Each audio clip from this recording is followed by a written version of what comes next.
Saudara, kita bersyukur untuk sore hari ini dan kita ada dalam sebuah tema yang 2 bulan ini kita akan sama-sama renungkan. 2 bulan ini sama-sama kita akan hidupi, temanya adalah kerajaan kehidupan. Ya, kenapa? Karena Tuhan Yesus ketika dia datang di dalam kehidupan saudara dan dalam kehidupan saya, dikatakan dia datang untuk membawa kehidupan.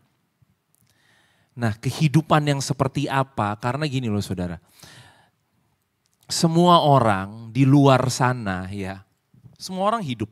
Hari ini kita juga hidup, secara manusia kita hidup. Dalam Yohanes 10 ayat 10 dikatakan, aku datang untuk memberi hidup dan memberinya dalam segala kelimpahan. Nah, hari ini kita mau merenungkan kehidupan yang seperti apa yang Yesus berikan untuk kehidupan kita. Beberapa minggu yang lalu ya, beberapa waktu yang lalu saya menampilkan sebuah gambar, mungkin media bisa bantu saya untuk tampilkan gambarnya. Iya. Nah, ini dia saudara. Ini sebenarnya dari tema yang tahun lalu waktu kita lagi belajar tentang kebangkitan identitas ya. Ayatnya di dalam 1 Tesalonika 5 ayat 23 dikatakan, semoga Allah damai sejahtera menguduskan kamu seluruhnya, dan semoga roh, jiwa, dan tubuhmu terpelihara sempurna. Amin.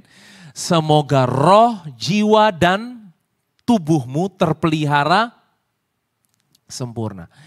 Di sini kalau kita bisa lihat saudara, ada tingkatannya. Tingkatannya adalah roh, kemudian jiwa, kemudian tubuh. Nah, inilah kehidupan saudara dan saya hari ini di dalam hidup kita saat ini yang kita hidupi, bukan hanya tubuh ini ya.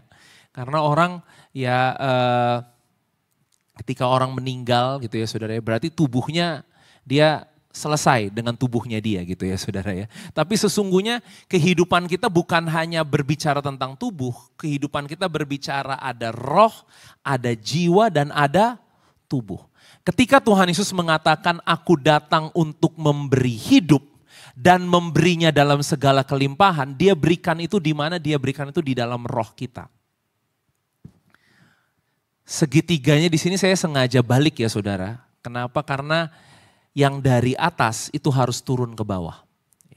Ketika kita dipenuhi dengan firman Tuhan hari ini, hidup di dalam roh hari ini, maka roh itu akan mulai mengubahkan jiwa kita. Apa itu jiwa? Di dalam jiwa ada pikiran kita, cara kita berpikir, ada perasaan kita, ada kehendak kita. Akan mulai mengubahkan jiwa kita. Cara kita berpikir berubah. Dan kemudian setelah jiwa berubah, tubuh berubah. Maksudnya apa nih Pak tubuh berubah? Tubuh itu adalah yang kelihatan mata. Keadaan kita, ya hari ini masalah yang kelihatan itu adanya di mana? Di tubuh saudara. Kenapa? Karena di dalam tubuh ini ada indera. Ada indera pelihat, ada indera pendengaran kita. Dan hari ini ya indera-indera itu mengirimkan pesan ke otak kita. Ke jiwa kita. Indera itu berkata gini, masalah, masalah, masalah gitu misalnya ya. Sehingga saudara ketika melihat sesuatu terjadi, mendengar sebuah berita dan saudara berkata, wah ini adalah sebuah masalah. Nah, tubuh, jiwa, dan roh. Kalau kita lihat di dalam Roma 8 ayat 13. Roma 8 ayat 13. Dikatakan sebab jika kamu hidup menurut daging, kamu akan mati. Ya, tadi kalau hanya sekedar tubuhnya saja kita percaya hidup kita ini hanya sekedar tubuh kita ya. Hidup menurut daging kamu akan mati. Tetapi jika oleh roh kamu mematikan perbuatan-perbuatan tubuhmu, kamu akan hidup. Nah, kita lihat ayat yang ke-14 dikatakan. Semua orang yang dipimpin roh Allah adalah anak Allah. Boleh media bantu kembali ke gambar tadi. Ketika kita hari ini menjadi anak-anak Allah, berarti hidup kita di sini dikatakan apa? Semua orang yang dipimpin roh Allah. Rohnya ada di mana? Ada di atas. Kalau hidupnya dipimpin roh Allah, itulah anak Allah. Kenapa? Karena normally orang hidupnya itu dipimpinnya segitiganya normal saudara. Tubuh dulu. Tubuh ada masalah ya, baru kita mulai pikirin masalah kita, baru kita mulai lari ke Tuhan gitu ya saudara, baru roh belakangan. Tapi hari ini Tuhan mau roh, jiwa, tubuh. Makanya dalam Alkitab dikatakan bahwa for we live by faith and not by sight. Kita hidup karena percaya bukan karena melihat. Kita hidup karena percaya itu adanya di mana saudara? Yang warna merah. Ya, roh di dalam roh kita. Kita percaya dulu ya, baru semuanya akan terjadi. Sedangkan manusia daging ini ya tadi, kalau kamu hidup menurut daging kamu akan mati. Kenapa? Manusia daging ini akan hidup pintunya dari bawah, dari tubuh. Melihat dulu. Thomas ketika dia melihat Tuhan Yesus dia bilang gini, aku memang harus melihat dulu baru aku mau percaya. Manusia normalnya adalah kita mau melihat dulu, keadaan berubah, hidup berubah, masalah saya berubah, baru saya percaya. Tapi hari ini Tuhan mau setiap kita, membawa setiap kita mau belajar untuk hidup dipimpin oleh roh. Amin. Rohnya yang di atas. Dipimpin oleh firman Tuhan. Memang gini saudara, ini harus dilatih. Kenapa harus dilatih? Karena kita sudah terbiasa hidup dengan indera kita setiap hari. Yang muda-muda di sini ya, ketika inderanya melihat sesuatu mulai dirasain, mulai dipikirin ya. Makanya ada istilah anak-anak muda bawa perasaan ya, mulai baper gitu ya saudara ya. Kenapa? Karena dia menerima sesuatu dari tubuh dan dia mulai memproses. Hari ini kita mau belajar, Tuhan mau memberikan kekayaan rohani. Tuhan mau melimpahkan dalam kehidupan saudara dan dalam kehidupan saya. Itu pintunya dari roh. Masuknya dari roh. Dan roh mengubahkan jiwa. Dan kemudian setelah jiwa berubah, keadaan berubah. Amin. Kalau lihat dari gambar ini pintu masuknya atas ya, bukan yang bawah. Berarti kalau sekarang kita berdoa, siapa yang di sini lagi punya permohonan doa, pokok doa? Ya. Nah yang lagi punya permohonan doa rata-rata doa kita ada di mana sih? Doa kita untuk yang merah, orange atau kuning? Kuning, bener nggak? Ya. Doa kita kan maunya yang kelihatan mata ini, Tuhan ubahkan ini, Tuhan lakukan ini, lakukan itu, bener ya saudara. Nah kalau lihat dari sini berarti nanti kalau Tuhan kerja, Tuhan gak langsung kerja di kuning saudara. Tuhan akan kerjanya dari mana? Merah, turun ke orange, baru kuningnya berubah. Siapa yang di sini mau doanya cepat dijawab sama Tuhan? Nah. Tapi Tuhan tuh kadang-kadang kalau jawab doa lama, nggak cepat. Makanya kalau mau cepat, di orange jangan banyak mampetnya. Ya, jangan banyak gini, nggak bisa, pokoknya aku maunya kayak gini Tuhan. Aku maunya caraku seperti ini Tuhan gitu. Saudara, orange-nya ini pastikan lancar. Jadi jawaban dari merah, cepat turun ke orange, cepat turun ke kuning. Amin. Nah, kita mau merenungkan sebuah cerita pada sore hari ini. Kita lihat dalam Yehezkiel 47. Yehezkiel 47. Jadi anak Allah dipimpin oleh roh. Makanya di sini dalam 1 Tesalonika 5 ayat 23 dikatakan roh, jiwa dan tubuh. Apa yang terutama? Roh. Baru jiwa, baru tubuh. Ini urutannya Tuhan. Amin. Kita lihat Yehezkiel 47. Ayat yang pertama sampai ayat yang kelima. Nah kita ganti-gantian bacanya ya saudara ya. Saya akan bacakan ayat yang ganjil, saudara bacakan ayat yang genap.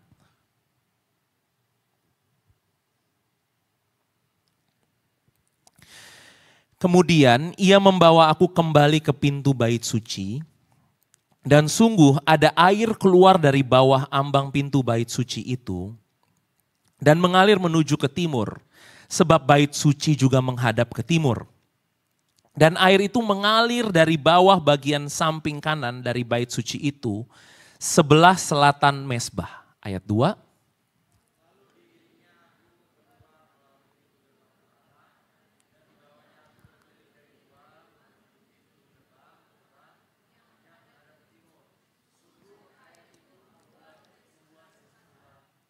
Oke. Sedang orang itu pergi ke arah timur dan memegang tali pengukur di tangannya. Ia mengukur 1000 hasta dan menyuruh aku masuk ke dalam air itu. Maka dalamnya sampai di pergelangan kaki. Ayat 4.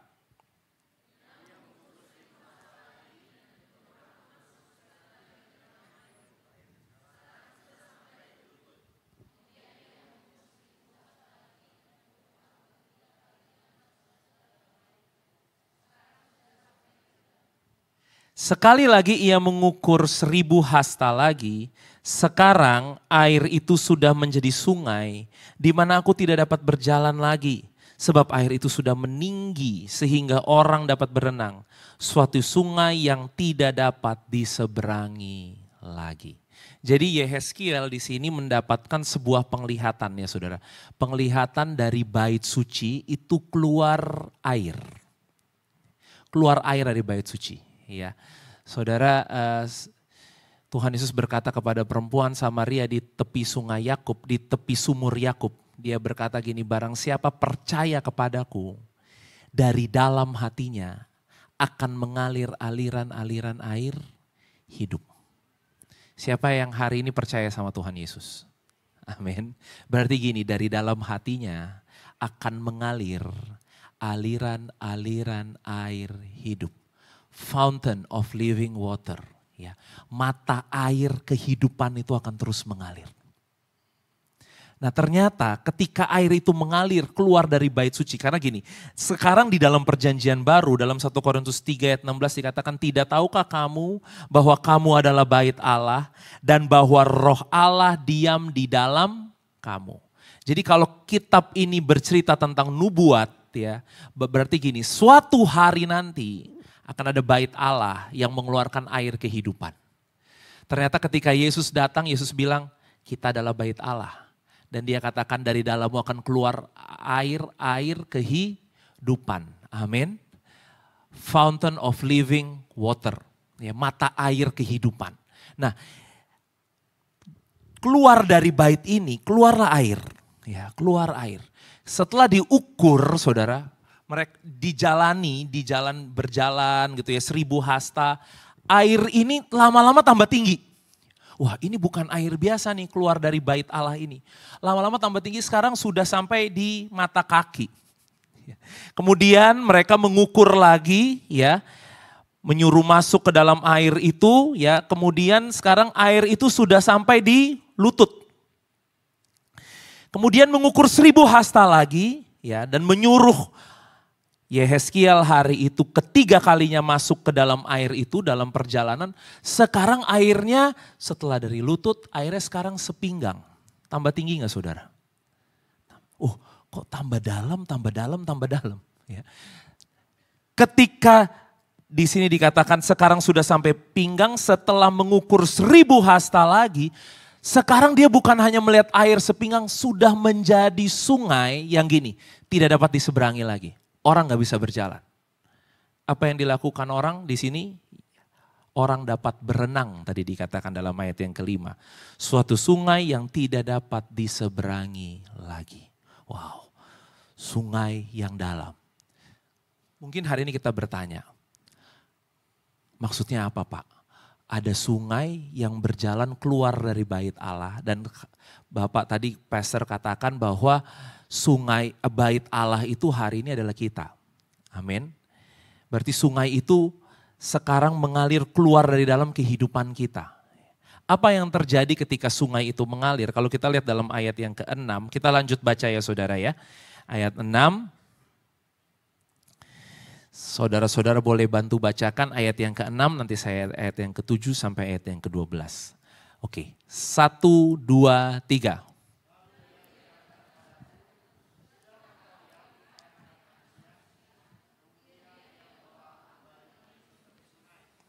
Oke, ayat 7. Dalam perjalanan pulang, sungguh Sepanjang tepi sungai itu ada amat banyak pohon di sebelah sini dan di sebelah sana. 8.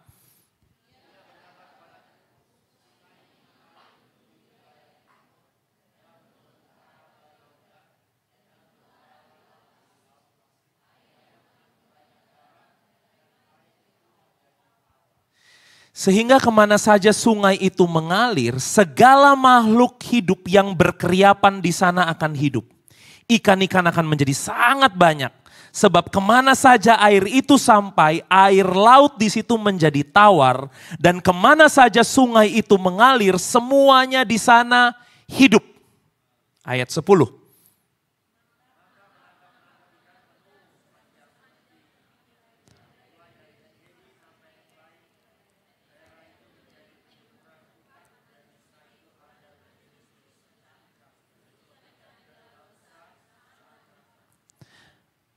Tetapi rawa-rawanya dan paya-payanya tidak menjadi tawar.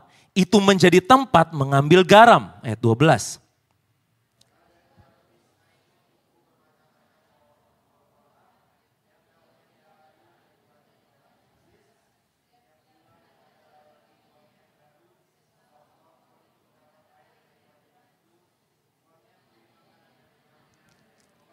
Wow, saudara media boleh bantu tampilkan ayat 12 ini dulu ya.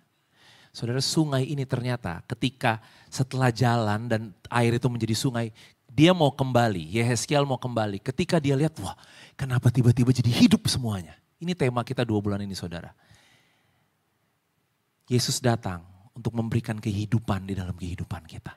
Apa yang terjadi ketika ada kehidupan, ketika sungai itu mengalir, dikatakan kedua tepi sungai itu tumbuh bermacam-macam pohon buah-buahan yang daunnya tidak layu dan buahnya tidak habis-habis. Tiap bulan ada lagi buahnya yang baru, artinya gini, buahnya gak ada musim saudara. Kenapa? Karena tiap bulan dia berbuah. Ya. Sebab pohon-pohon itu mendapat air dari tempat kudus itu, buahnya menjadi makanan dan daunnya menjadi obat. Artinya mengenyangkan banyak orang dan menyembuhkan banyak orang. Amin. Ini yang terjadi. Ya. Dan dikatakan tadi ikan-ikan banyak saudara. Saya beberapa waktu yang lalu pergi ke Laut Mati. Memang itu tempat yang paling rendah. Dikatakan di muka bumi, dia paling rendah ya saudara ya. Dan di Laut Mati itu tidak ada kehidupan sama sekali. Tidak ada kehidupan sama sekali. Ya, kenapa? Karena garamnya terlalu tinggi. Jadi nggak mungkin ada ikan, nggak mungkin ada hewan-hewan di situ, nggak mungkin ada yang tumbuh di situ. Tapi bisa lihat ayat ini sedang menunjukkan kepada kita kemustahilan. Nggak mungkin Laut Mati itu bisa ada kehidupan. Tapi ketika air dari bait Allah itu mengalir, dikatakan tiba-tiba semua yang tadinya mati, semua yang tadinya nggak mungkin ada kehidupan, ya tiba-tiba menjadi hidup. Banyak ikan. Banyak penangkap-penangkap ikan pergi ke sana. Dan dikatakan di sini tadi, kedua tepi sungai itu tumbuh bermacam-macam pohon buah-buahan. Daunnya nggak layu, buahnya tidak habis-habis. Siapa yang di sini mau hidupnya nggak layu? Amin. Siapa yang di sini mau buahnya banyak dan tidak habis-habis? Tidak ada musimnya saudara. Jadi nggak saudara datang ke gereja gini, ini lagi musim diberkati nih Pak. Nanti ada datangnya lagi musim susah nih Pak, gitu ya. Ini lagi musim ini nih, lagi musim. Saudara, kita akan terus berbuah dan itu janjinya Tuhan. Amin. Kenapa? Karena ada air yang mengalir dari dalam bait suci. Dan apa yang baru saja kita baca, ini adalah kehidupan kita hari ini dalam Yesus. Ketika kita punya Tuhan Yesus hari ini, kita punya air hidup hari ini. Air yang akan menghidupkan, bahkan gini saudara, bahkan semua hal yang sudah mati. Semua hal yang mungkin mustahil, semua hal yang mungkin gak ada harapan. Tuhan akan kembali hidupkan ketika sungai itu mengalir. Yang kita akan belajar pada sore hari ini adalah gini. Dia berjalan 1000 hasta, airnya semata kaki. Masih bisa berjalan. Jalan 1000 hasta lagi airnya mulai selutut. Mungkin saudara yang pernah kebanjiran gitu ya rumahnya. Atau saudara yang suka main di pantai gitu ya. Kalau airnya udah mulai selutut, itu jalannya masih kayak jalan biasa gini atau sudah mulai berat saudara? Udah mulai berat. Boleh sama-sama katakan berat? Berat. 1000 hasta ternyata sudah sepinggang. Wah, sepinggang kira-kira lebih enteng atau lebih berat? Lebih berat lagi, benar ya? Makanya gini saudara, Pak Pastor saya kok jalan sama Tuhan, ya kayaknya dulu aku doa gampang-gampang aja gitu ya. Kok sekarang kayaknya berat ya gitu ya. Nah kita mau belajar nih saudara. Siapa yang di sini merasa sepertinya melangkah itu sepertinya berat. Gitu ya. Pengennya berlari sih. Tapi kok sekarang tambah dalam, ternyata tambah berat. Dan tadi saudara 1000 hasta lagi kemudian, Yehezkiel sudah tidak bisa berjalan lagi. Kalau dia tidak bisa berjalan lagi, berarti apa yang harus dia lakukan? Apa saudara? Berenang. Mengikut Tuhan dalam perjalanan kita tadi dipimpin oleh Roh Allah. Ya. Terkadang-kadang gini loh saudara, kita rasanya seperti kita tidak bisa berjalan lagi. Dan ketika saudara gak bisa berjalan lagi, maka gini, ini waktunya untuk berenang. Siapa yang hari ini mungkin merasa seperti, ini kayaknya waktu saya untuk berenang nih Pak. Kenapa? Karena tidak bisa berjalan lagi saudara. Ya. Maksudnya gini loh saudara, ada banyak hal dalam hidup ini yang ketika kita masih bisa melangkah, masih bisa berjalan dengan kekuatan kita tahu harus apa yang kita lakukan. Kita bisa rencanakan semuanya dalam kehidupan ini. Ya. Dan semua yang kita rencanakan terjadi. Tapi ketika langkah menjadi semakin berat, ya ini sepertinya gimana sih? Firman Tuhan katakan pikiran Tuhan di atas pikiranku. Mulai nih, aku kayaknya susah berjalan dengan kekuatanku sendiri nih.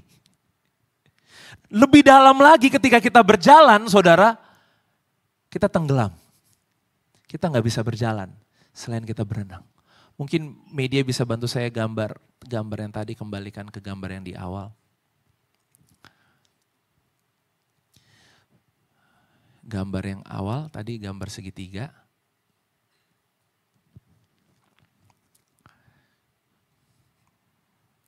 Jadi perjalanan kita bersama dengan Tuhan ya, semakin dalam. Saya mau katakan gini saudara, Tuhan mau kita belajar berenang. Kenapa? Karena langkahnya sudah menjadi semakin berat. Coba mungkin di sini ya. Ketika dia masih semata kaki, mungkin dia masih di sini nih. Dia masih bisa jalan, saudara. Kemudian mulai selutut. Di garis orange dan kuning ini nih saudara ya, mungkin ya di sini nih. Ketika, kok aku harus percaya ya, padahal yang aku lihat kenyataannya kayaknya gak sesuai nih Pak. Tuhan ajar aku untuk beriman, tapi ternyata keadaannya semakin sulit, semakin tadi saudara katakan berat untuk melangkah. Udah di garis ini nih. Kemudian berjalan 1000 hasta lagi, sepinggang. Semakin berat? Ya semakin berat. Jalannya semakin berat, langkahnya semakin berat. Dan lama-lama air itu meninggi sampai menjadi sebuah sungai yang tidak dapat diseberangi lagi, tidak bisa berjalan lagi. Yang cuma bisa berenang di dalamnya. Ketika air itu gini saudara, melampaui pikiran kita. Boleh tangannya sama-sama ya, kita taruh di atas kepala. Ada banyak waktu dalam kehidupan kita, air meninggi dan gini saudara, semua yang terjadi di atas kepala kita saudara. Di atas apa yang kita tahu, di atas apa yang kita rancangkan, di atas apa yang kita pikirkan. Di garisnya merah ke orange itu ada garis ya saudara ya. Nah, di ambangnya jiwa ini. Berarti kalau sudah masuk lebih dalam, kita siap untuk masuk zonanya apa saudara? Zona warna merah ini. Zona roh. Dipimpin oleh roh. Wah. Ini seru saudara. Ini enak. Kenapa? Kehidupannya di situ. Tapi, ini ada tapinya ya. Tapi kita gak bisa lagi melangkah dengan kaki kita ini. Tapi, tadi saudara kasih contoh, ini udah di atas pikiran kita. Makanya seringkali yang terjadi dalam hidup saat ini adalah di atas pikiran kita. Melampaui apa yang kita bayangkan, melampaui apa yang kita rancangkan, melampaui apa yang kita doakan. Saudara, kenapa? Karena Tuhan sedang membawa kita untuk hidup dipimpin oleh roh. Ya. Coba bilang sama kiri kanannya, kamu ada di tempat dalam.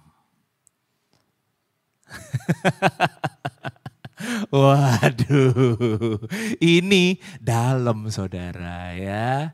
Jadi gini, kalau hari ini banyak hal yang saudara tidak mengerti, ada banyak hal yang mungkin seperti gini, saya harus ngapain lagi pastor gitu, saya nggak ngerti mau ngapain lagi. Saudara, ini kabar baiknya, kamu ada di tempat dalam. Suatu sungai yang tidak bisa diseberangi lagi, saudara hanya harus berenang di situ. Ikutin Tuhan. Amin. Kalau kita mau terus bertahan untuk jalan, bertahan untuk melangkah di situ, percaya tenggelam. Benar ya saudara? Kita bakal kewalahan tenggelam dan kita bakal angkat-angkat tangan gitu ya. Dan bilang gini, tolong, tolong, tolong. Gitu. Hari ini daripada berusaha untuk terus melangkah, udah saudara berenang aja. Amin. Yang belum bisa berenang, belajar pelan-pelan. Amin. Pak, nih saya lagi belajar berenang nih hari-hari ini nih. Ya Tuhan lagi bawa saya. Saya banyak hal yang saya nggak ngerti. Makanya tadi, hidup ini adalah hidup karena percaya, bukan karena melihat. Setiap kita di tempat ini, saudara dan saya, kita akan punya experience yang berbeda-beda. Kita akan punya pengalaman yang berbeda-beda. Tapi gini saudara, yang pasti ketika sungai itu mengalir di dalam kehidupan kita, semuanya akan jadi hidup. Semua hidup. Tapi hidupnya bukan yang di kuning ya saudara ya. Hidupnya yang di merah nih. Ini yang kita seringkali susah mengerti. Kita coba lihat 1 Korintus 2. Saya akan bacakan 1 Korintus 2. Dari ayat yang 12.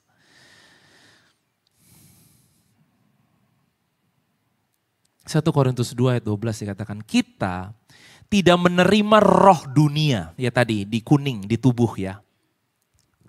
Tetapi roh yang berasal dari Allah, tadi yang warna merah itu saudara. Supaya kita tahu apa yang dikaruniakan Allah kepada kita. Hari ini kita menerima roh yang berasal dari Allah. Supaya Tuhan mau memberitahu kita ini loh, ketika sungai itu mengalir, yang mustahil semua tidak mustahil lagi. Semua jadi hidup. Seperti yang semua yang sepertinya menurut tubuh jasmani kita, menurut mata jasmani kita nggak ada harapan. Mati, Tuhan akan hidupkan semuanya. Ayat 13. Dan karena kami menafsirkan hal-hal rohani, tadi yang di warna merah tadi saudara, itu hal-hal rohani. Ya, yang kita tidak mengerti, yang kita tidak bisa melangkah lagi. Ya, yang di luar kemampuan kita, yang di situ kita cuma bisa mengikuti Tuhan. Menafsirkan hal-hal rohani kepada mereka yang mempunyai roh. Kami berkata-kata tentang karunia-karunia Allah dengan perkataan yang bukan diajarkan kepada kami oleh hikmat manusia, tetapi oleh roh. Ya, Tuhan akan mulai berikan firman-Nya, Tuhan akan berikan pewahyuannya. Dia akan berikan tadi di warna merah tadi tuh, di dalam roh, ayat 13, ayat 14 sekarang kita lihat. Tetapi manusia duniawi tidak menerima apa yang berasal dari roh Allah. Karena hal itu baginya adalah suatu kebodohan dan ia tidak dapat memahaminya. Sebab hal itu hanya dapat dinilai secara rohani. Saudara, manusia duniawi bukan orang di luar sana. Bukan teman-teman kita yang gak kenal Tuhan, bukan saudara. Manusia duniawi itu di sini saudara. Di dalam diri kita sendiri. Tadi kita roh, jiwa, dan tubuh. Kuning itu manusia duniawi kita. Ada gak sekarang manusia duniawinya? Ada? Pasti ada. Kalau tidak ada, kita tidak akan ada di sini. Benar ya saudara ya? Kita nih masih bawa manusia duniawi nih. Nah dikatakan manusia duniawi tidak menerima apa yang berasal dari roh Allah. Kalau kita pakai pikiran kita, semua yang berasal dari Allah, semua yang firman Tuhan katakan, dikatakan apa? Kebodohan. Dan kita gak bisa paham. Tadi, kita gak bisa berjalan lagi. Sebab hal itu hanya dapat dinilai secara rohani. Ketika saudara dan saya ada di tempat yang dalam, semua hal di dalam kehidupan kita hanya dapat dinilai secara rohani. Kenapa? Karena pikiran ini udah gak bisa nilai, terbatas semuanya. Keadaanmu hari ini yang saudara gak mengerti, saudara bisa nilai itu sekarang secara apa? Rohani. Mau gak dinilai secara rohani? Pekerjaan yang kau kerjakan hari ini, suamimu, istrimu, anakmu, karirmu, mulai nilai semua secara rohani. Saudara, kalau kita nilai secara rohani tadi di segitiga tadi, gak ada kekecewaan, tidak ada ketakutan, tidak ada kebingungan. Kalau kita nilai secara jasmani, ya, maka yang kita lihat hanya gini, tidak ada harapan, keadaan tidak berubah, orang yang mungkin menyakiti hati kita, situasi yang mungkin gak adil buat kita. Saudara, mulailah menilai semuanya secara rohani. Kalau secara rohani, maka kita akan mulai melihat gini, oh Tuhan lagi memperbesar hatiku. Tuhan lagi memperkuat imanku. Oh dalam hal ini Tuhan lagi bawa aku untuk semakin dekat ya sama Tuhan. Semakin mengandalkan Tuhan. Saudara, ini waktunya untuk kita mulai menilai semua secara rohani. Ayat 15. Tetapi manusia rohani menilai segala sesuatu gini. Manusia rohani bisa menilai. Tapi ia sendiri tidak dinilai oleh orang lain. Pikiran jasmani, tubuh tadi ya gak bisa menilai perkara-perkara rohani. Ya, harus pakai manusia rohani kita. Manusia rohani kita itu apa? Ayat 16. Ini yang kita perlu. Sebab siapakah yang mengetahui pikiran Tuhan sehingga ia dapat menasehati dia. Tetapi kami memiliki pikiran Kristus. Saudara, manusia rohani adalah manusia yang memiliki pikiran Kristus. Saya mengajak kita untuk sore hari ini mulai pakai pikiran Kristus. Karena di tempat yang dalam tadi, kalau saudara pakai kakimu untuk terus melangkah, arti ke kaki ini berbicara apa? Kekuatan kita, kepintaran kita, rancangan kita, kehebatan kita. Saudara, kaki ini terbatas. Dan lama-lama pakai kaki ini, lama-lama semua jadi semakin berat dan semakin berat. Kenapa saudara? Karena tambah dalam dan tambah dalam. Karena sesungguhnya Tuhan lagi bawa kita untuk belajar hari ini mengikuti Dia, berenang. Zaman dulu tuh ada lagu ya, lagu anak sekolah minggu zaman dulu gini. Sungai sukacitamu mengalir di mana? Dalamku. Habis itu anak-anak sekolah minggu bilang ini, oh paling seneng, oh yes. Yes, yes, yes gitu ya. Saudara, saya masih ingat gerakannya kakak sekolah minggu ya. Yes, yes, yes, yes gitu ya. Oke. Nah habis itu di bagian-bagian akhirnya dia bilang gini. Mengikutimu Tuhan dalam kegerakanmu. Nah itu saudara. Ketika sungai itu mengalir, kita harus belajar untuk mengikuti Tuhan. Dan ngikutnya udah gak pakai kaki. Ngikutnya harus apa? Berenang. Amin. Berenang tuh enak loh saudara, enteng. Ya. Siapa yang sini jago berenang? Ya. Itu berenang itu ilmu meringankan tubuh, saudara ya. Makanya lawannya orang yang jago berenang adalah gaya batu.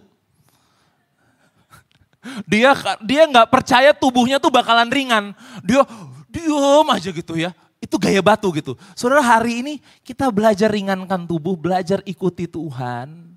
Memang gini ya, yang tidak baik menurut manusia jasmani kita, pikiran kita adalah gini. Kita nggak bisa tentuin arahnya. Karena dia yang akan tentuin arahnya. Dia yang akan bawa kemanapun dia mau dia bawa. Tapi yang jelas gini saudara, sungai ini penuh dengan kehidupan. So you don't need to fear, engkau gak perlu takut akan apapun juga. Mazmur 23 bilang, engkau membawaku ke padang rumput yang hijau. Ke air yang tenang. Saudara, kita punya gembala yang baik. Gembala yang akan memberikan kehidupan bagi saudara dan saya. Amin. Suatu hari seorang pemimpin agama Yahudi datang kepada Yesus. Kita baca dalam Yohanes 3. Dari ayat yang kelima. Nikodemus namanya. Nikodemus ini bingung gitu ya. Kok Yesus ini bisa ya melakukan banyak tanda-tanda, mujizat-mujizat yang kami gak bisa lakukan. Ya, mungkin dia datang, ya dia gak mau teman-temannya yang lain tahu, makanya dikatakan dia datang malam-malam. Atau mungkin bahasanya gini, ngumpet-ngumpet saudara. Supaya gak kelihatan teman-temannya. Lah ini kan Yesus musuh kita. Ya, kok dia malah datengin Yesus dan nanya rahasianya Yesus apa? Kok bisa sih kamu kerjain itu semua? Nah ini menarik jawabannya Yesus. Yohanes 3, kita lihat dari ayat 5. Jawab Yesus, aku berkata kepadamu, sesungguhnya jika seorang tidak dilahirkan dari air dan roh, ia tidak dapat masuk dalam kerajaan Allah. Ini kehidupan kita hari ini. Kita dilahirkan oleh air dan roh, oleh firman Tuhan dan Roh Kudus. Makanya tadi kita hidup di warna merah tadi ya saudara. Sehingga hari ini kita bisa masuk dalam kerajaan Allah. Ayat 6. Apa yang dilahirkan dari daging, dilahirkan tubuh ini adalah daging. Jadi yang kuning itu kuning saudara. Artinya gini, yang dilahirkan oleh daging itu menghasilkan daging. Tapi apa yang dilahirkan dari roh adalah roh. Makanya dikatakan saudara dan saya hari ini dilahirkan dari roh. Kenapa? Karena kita bukan diperanakan hanya sekedar dari daging ya. Orang tua kita melahirkan kita dari daging. Tapi ketika kita menerima Tuhan Yesus sebagai Tuhan dan Juru Selamat kita dilahirkan dari roh. Dan yang dilahirkan dari roh dikatakan adalah roh. Tadi merahnya mulai hidup tuh, nyala. Saudara, ketika manusia jatuh dalam dosa dikatakan mereka itu mati. Maksudnya mati apa? Karena Adam dan Hawa tetap hidup. Saudara, ibaratnya sekarang saudara punya handphone.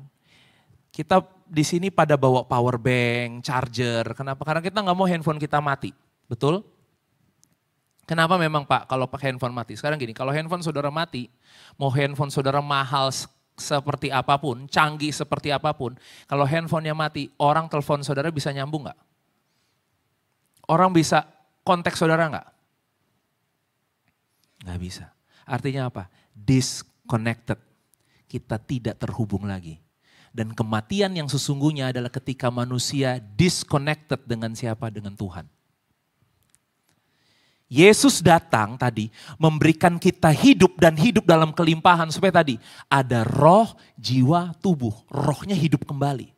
Dan tadi dikatakan yang dilahirkan dari roh adalah roh. Sehingga hari ini saudara dan saya, makanya dikatakan semua anak Allah adalah mereka yang dipimpin oleh roh Allah. Kenapa? Karena hari ini roh kita hidup lagi.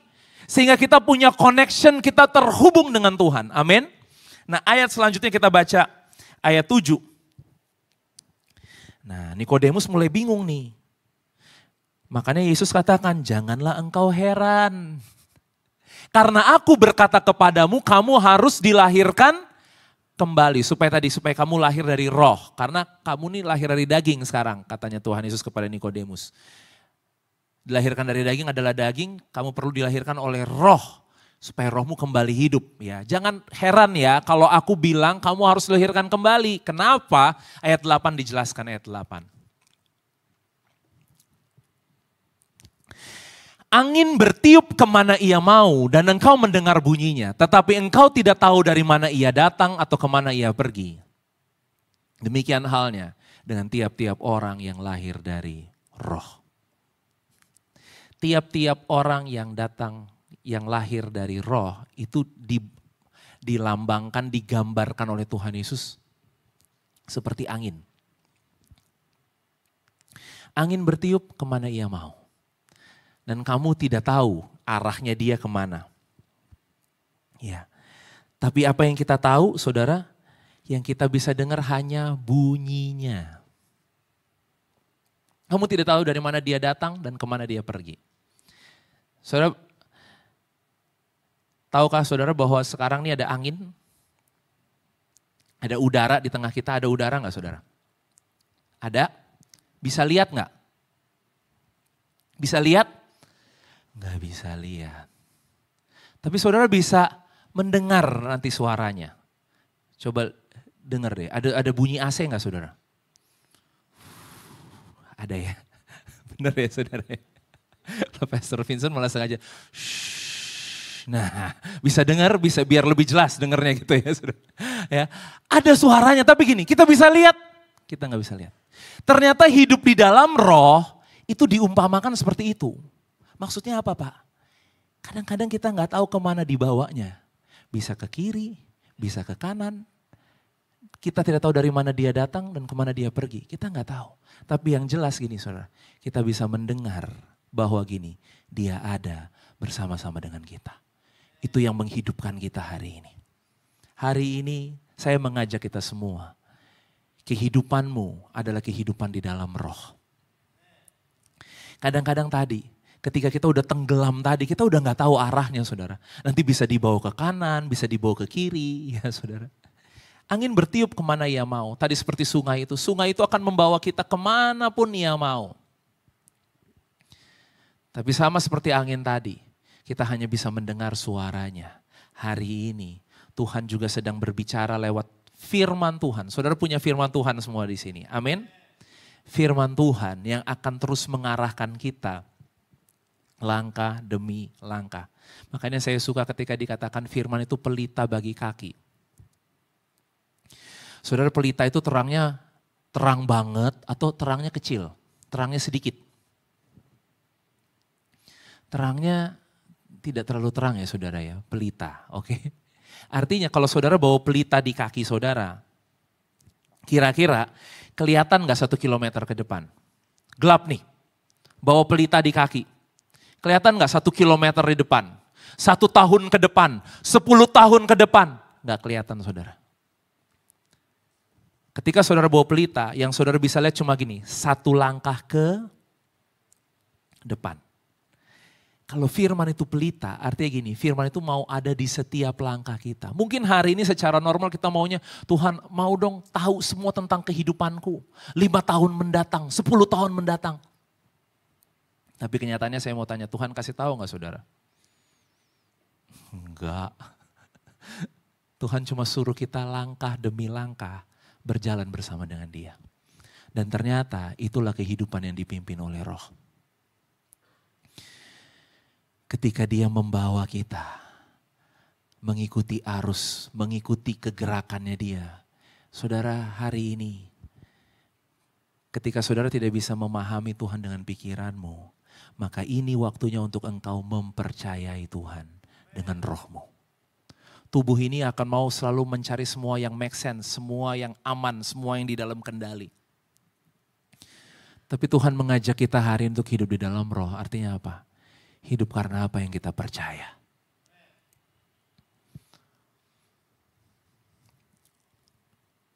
Yes. Ujungnya adalah kehidupan. Jadi saudara gak perlu takut. Ya. Sekalipun tambah dalam, tambah dalam, tambah dalam. Tapi tenang, semuanya hidup. Semua, bahkan semua yang engkau lalui akan hidup. Saya undang pemusik bisa maju ke depan. Maksudnya gini loh saudara. Kalau hari ini saudara ada di rumahmu, di keluargamu. Kehadiranmu akan membuat keluargamu hidup. Amin. Saudara bekerja di tempat pekerjaanmu hari ini, apapun yang saudara lakukan, bisnis yang saudara lakukan, semuanya akan hidup. Pokoknya gini, semua yang dilaluinya akan hidup. Semua yang bersentuhan dengan kehidupanmu, itu akan hidup. Kenapa? Karena hari ini engkau sedang bukan hanya membawa air yang dangkal-dangkal nih saudara. Saudara sedang membawa sungai untuk mengalir di dalam banyak kehidupan. Mengikuti Tuhan kadang-kadang Tuhan hanya mau kita percaya. Kita say yes. Banyak hal yang mungkin hari ini kita nggak mengerti saudara. Tapi Tuhan mau terus kita langkah demi langkah berjalan bersama dengan Dia. Saya ajak kita semua bangkit berdiri.